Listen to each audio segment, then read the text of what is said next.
കൃപാസന മാതാവിനും തിരുക്കുമാരനും ആയിരം നന്ദി.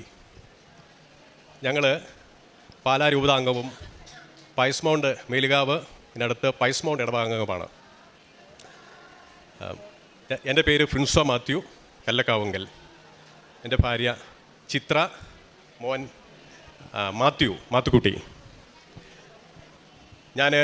ഞങ്ങളുടെ ജീവിതത്തിൽ പരിശുദ്ധ അമ്മയുടെ ഉടമ്പടിയിലൂടെ ലഭിച്ച ഒരു വലിയ അത്ഭുതത്തിൻ്റെ സാക്ഷ്യമായിട്ടാണ് നിങ്ങളുടെ മുമ്പിൽ നിൽക്കുന്നത്. ഞാൻ അഭിഭാഷകനായിട്ട് എറണാകുളത്ത് വർക്ക് ചെയ്യുന്നു, നോട്ടറി പബ്ലിക്കുമാണ്. അതുപോലെ എൻ്റെ വൈഫ് ചിത്ര ഇവിടെ മാരാരിക്കുളം, ആലപ്പുഴ ജില്ലയിൽ മാരാരിക്കുളം ഗവൺമെൻറ് ആയുർവേദ ആശുപത്രിയിൽ യോഗ നാച്ചുറോപ്പതി മെഡിക്കൽ ഓഫീസറായിട്ടും ജോലി ചെയ്യുന്നു. ഞങ്ങളുടെ ജീവിതത്തിലെ ഏറ്റവും വലിയൊരു അത്ഭുതം സംഭവിച്ചത്, വിവാഹം കഴിഞ്ഞ് 14 വർഷം ഞങ്ങൾക്ക് മക്കളില്ലായിരുന്നു.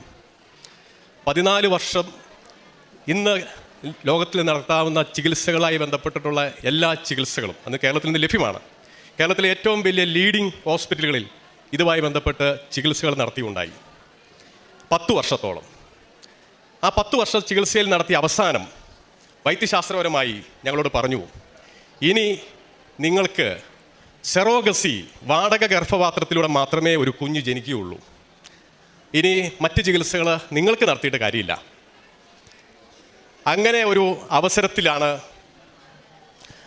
ഞങ്ങൾ ഈ കൃപാസനത്തിനെക്കുറിച്ച് അറിയുന്നത്. അങ്ങനെ അറിയാനുണ്ടായിട്ടൊരു സാഹചര്യവും 2018 ചിത്രയ്ക്ക് മാരാരിക്കുളം ഗവൺമെൻറ് ആയുർവേദ ആശുപത്രിയിൽ മെഡിക്കൽ ഓഫീസറായിട്ട് നിയമനം ലഭിക്കുകയുണ്ടായി. ഈ മാരാരിക്കുളം ഈ നമ്മുടെ കൃപാസനമായിട്ടൊരു 5 കിലോമീറ്റർ അത്ര തൊട്ടടുത്തുള്ള സ്ഥലമാണ്. അങ്ങനെയാണ് ഈ കൃപാസനത്തെക്കുറിച്ച് ആദ്യമായിട്ട് നമുക്ക് അറിവ് ലഭിച്ചത്. അതിനു മുമ്പ് തന്നെ ഞങ്ങളുടെ ചികിത്സാ രീതികളെക്കുറിച്ച് സാക്ഷ്യമായിട്ട് നിങ്ങളുടെ മുമ്പിൽ ഒന്ന് പറയട്ടെ. 2009 ഞങ്ങളുടെ വിവാഹം. 2009 വിവാഹത്തിന് ആദ്യ 2-3 മാസത്തിനുള്ളിൽ തന്നെ പ്രഗ്നൻ്റായി. അത് ട്യൂബിൽ പ്രഗ്നൻ്റ് ആയിരുന്നു. ഫലോപ്പിയൻ ട്യൂബിൽ പ്രഗ്നൻ്റായി ആ ട്യൂബ് റിമൂവ് ചെയ്യേണ്ടി വന്നു. അതിനുശേഷം പിന്നീട് ട്രീറ്റ്മെൻറ്റുകളിൽ കണ്ടെത്തി മറ്റേ ട്യൂബും അത് ബ്ലോക്കാണ്. അപ്പോൾ അതിനെ തുടർന്ന് ഡോക്ടർമാർ ഞങ്ങളോട് നിർദ്ദേശിക്കുകയുണ്ടായി, ട്യൂബ് രണ്ടും ബ്ലോക്കാണ്, ഇനി നിങ്ങൾക്ക് ഉള്ളൊരു സാധ്യത IVF ചികിത്സയാണ്. അങ്ങനെ ഞങ്ങൾ കേരളത്തിലെ ഏറ്റവും മികച്ച ഇൻഫെർട്ടിലിറ്റി ഹോസ്പിറ്റലിൽ IVF ചികിത്സയ്ക്ക് വിധേയമായി. ആദ്യം IVF ചികിത്സ നടത്തി. അന്ന് ഞാൻ ചിന്തിച്ചൊരു കാര്യമുണ്ട്, പണമുണ്ടെങ്കിൽ നമ്മുടെ പ്രതിസന്ധികളെല്ലാം പരിഹരിക്കപ്പെടും. അങ്ങനെ ആദ്യം ഞാൻ വിശ്വസിച്ചു, കുഞ്ഞുണ്ടാകുന്നതിന് IVF ചികിത്സയിലൂടെ, ട്രീറ്റ്മെൻറ്റിലൂടെ ഞങ്ങൾ കടന്നുപോയി. ആദ്യത്തെ തവണ IVF നടത്തി, പരാജയപ്പെട്ടു. അപ്പോൾ രണ്ടാമത്തെ തവണ ആദ്യത്തെ IVF ചികിത്സയിൽ അവർ കണ്ടെത്തിയ ന്യൂനതകൾ പരിഹരിച്ചുകൊണ്ട് രണ്ടാമതും IVF ചികിത്സ, ടെസ്റ്റ് ട്യൂബ് ചികിത്സ ഞങ്ങൾ നടത്തി. അതും പരാജയപ്പെട്ടു. മൂന്നാമത് അവർ കണ്ടെത്തി, ഈ ടെസ്റ്റ് ട്യൂബ് ശിശു ഗർഭപാത്രത്തിൽ നിക്ഷേപിക്കുമ്പോൾ ഗർഭപാത്രത്തിൻ്റെ ലൈനിങ് കൃത്യമായിരിക്കണം. അല്ലെങ്കിൽ ആ ലൈനിങ് കൃത്യമല്ലെങ്കിൽ അവിടെ ആ ടെസ്റ്റ് ട്യൂബ് ശിശുവിനെ ഗർഭപാത്രത്തിൽ നിക്ഷേപിച്ചാലും അത് ഒരു പ്രഗ്നൻസിയിലേക്ക് വരികയില്ല. മൂന്നാമത്തേത് വളരെ അഡ്വാൻസ്ഡ് ആയിട്ടുള്ള ട്രീറ്റ്മെൻറ്റുകൾ. അതായത് ഗർഭപാത്രം ഒരു ടെസ്റ്റ് ട്യൂബ് ശിശുവിനെ സ്വീകരിക്കാവുന്ന തരത്തിലുള്ള എല്ലാ മോഡേൺ ചികിത്സകളും നടത്തിയതിന് ശേഷം IVF നടത്തി. അതും പരാജയപ്പെട്ടു. പിന്നീട് ഡോക്ടേഴ്സ് ഞങ്ങളോട് പറയുകയുണ്ടായി, ഇനി നിങ്ങൾക്ക് ഈ ഗർഭപാത്രത്തിൽ ഒരു കുഞ്ഞ് ജനിക്കാൻ സാധ്യതയില്ല. അതിനടുത്ത ഒരു ഓപ്ഷൻ വൈദ്യശാസ്ത്രപരമായിട്ട് നിങ്ങളുടെ മുമ്പിലുള്ളത് സെറോഗസി, വാടക ഗർഭപാത്രം. നമുക്ക് വേണ്ടി വേറൊരു സ്ത്രീയുടെ ഗർഭപാത്രം ഉപയോഗിച്ച് ഒരു പ്രഗ്നൻസിയിലേക്ക് ഒരു കുഞ്ഞിനെ സൃഷ്ടിക്കുന്ന ഒരു സംവിധാനം. അതാണ് സെറോഗസി എന്നുള്ള വാടക ഗർഭപാത്രം മാത്രമാണ് ഞങ്ങളുടെ മുമ്പിലുണ്ടായിരുന്നത്. ആ അവസരത്തിലാണ് ചിത്രയ്ക്ക് ഈ മാരാരിക്കുളത്തേക്ക് മെഡിക്കൽ ഓഫീസറായിട്ട്, യോഗ നാച്ചുറോപ്പതിയുടെ മെഡിക്കൽ ഓഫീസറായിട്ട് ജോലി ലഭിക്കുന്നത്. അങ്ങനെയാണ് അന്ന് ഞങ്ങൾ ചിത്ര എറണാകുളത്ത് നിന്ന് പോയി വരികയാണ്. എറണാകുളത്ത് നിന്ന് എടപ്പള്ളിയിൽ നിന്നും ഇവിടെ വരുന്നു, ജോലി കഴിഞ്ഞ് തിരിച്ച് എറണാകുളത്തിന് വരുന്നു. അങ്ങനെ ആണ് ആദ്യമായിട്ട് ഈ കൃപാസനത്തെക്കുറിച്ചൊരു അറിവ്. കാരണം എറണാകുളത്ത് നിന്ന് ധാരാളം ആളുകൾ ബസ്സിൽ ഈ കൃപാസനത്തിലേക്ക് വരുന്നത്. കാരണം ചിത്ര ഇറങ്ങുന്ന ബസ് സ്റ്റോപ്പ് കഞ്ഞിക്കുഴി എന്ന് പറഞ്ഞ സ്ഥലമാണ്. അത് കഴിഞ്ഞ് അടുത്ത സ്റ്റോപ്പാണ് ഈ നമ്മുടെ കൃപാസനത്തിൻ്റെ ബസ് സ്റ്റോപ്പ്. അങ്ങനെ വരുമ്പോൾ ധാരാളം ആളുകൾ ബസ്സിൽ ഈ കൃപാസനത്തിലേക്ക് വന്നുകൊണ്ടിരിക്കുന്നു. അവർ ചിലർ കൃപാസനത്തിൽ നടക്കുന്ന അത്ഭുതങ്ങൾ പങ്കുവെക്കുന്നു. അങ്ങനെ 2020 ഞങ്ങൾ ചിത്ര ഇവിടെ വന്ന് ഉടമ്പടി എടുക്കുകയാണ്. 2020 ജനുവരിയിൽ ചിത്ര ഉടമ്പടി എടുക്കുന്നു. ഉടമ്പടിയിലെ ആദ്യത്തെ പ്രധാനപ്പെട്ടതായിട്ടുള്ള ഉടമ്പടിയിലെ പ്രധാനപ്പെട്ട കാര്യം വെച്ചിരുന്നത് ഞങ്ങൾക്കൊരു കുഞ്ഞ് വേണം.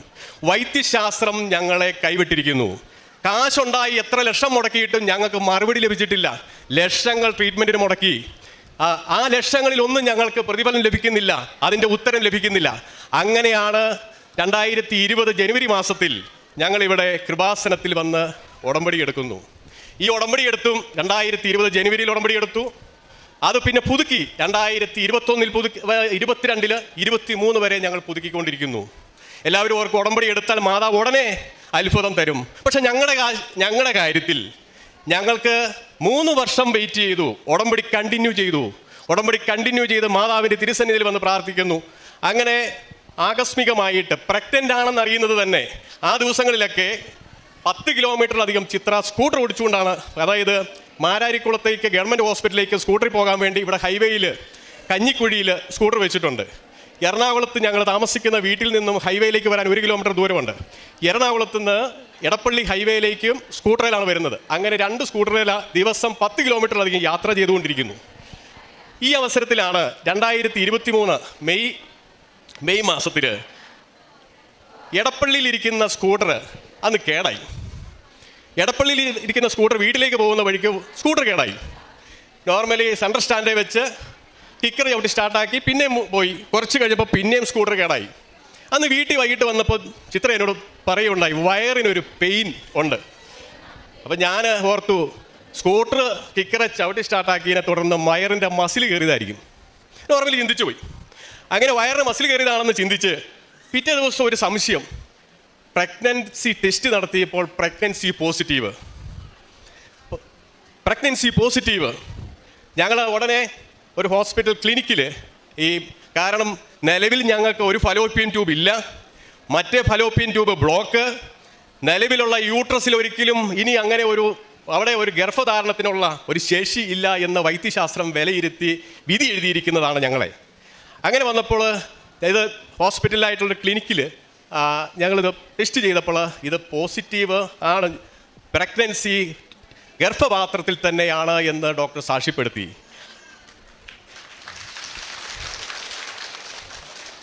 അതിലേറ്റവും വലിയൊരു അത്ഭുത സാക്ഷ്യം ഡോക്ടറിൻ്റെ ഭാഗത്തുനിന്നുണ്ടായത്, ട്യൂബ് ഇല്ലാത്തടത്തെ ഓവറിയിൽ നിന്നും ഓവുലേഷൻ ഉണ്ടായി പ്രഗ്നൻസി ഉണ്ടായിരിക്കുന്നു.